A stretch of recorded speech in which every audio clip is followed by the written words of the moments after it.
My unmasking had no real foundation until I slowed the fuck down.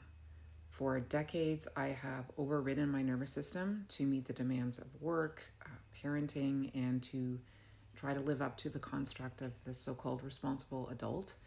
And this has come at such a huge cost to my physical and my emotional health. So I've had many chronic ailments, and I've also been driven by an enormous amount of toxic shame.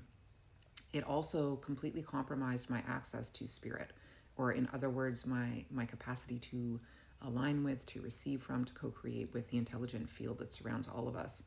Unmasking could only take hold when I honored, for example, that my nervous system does not transition quickly from sleeping to waking.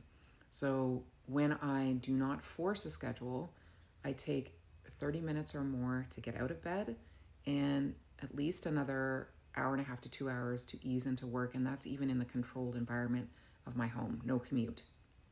For 5 decades, I have been forced to distrust, override, abandon that rhythm. And I have, for most of those 5 decades, experienced my alarm going off like booster cables hitting my chest. And I've carried this incredible shame and this sort of ever-present belief that I was already behind when I woke up and that I would just never catch up. So none of this is an accident. It's not an accident that the dominant culture insists on compliance with the 9 to 5 schedule. It keeps us literally moving too fast to tune into our bodies, to reckon with the insanity that has been labeled normal, and it prevents us from rebelling against unjust systems and from accessing the internal guidance that literally only emerges when our nervous systems are regulated. So going more slowly and daring to break the rules of productivity and adulthood was really the beginning of my liberation.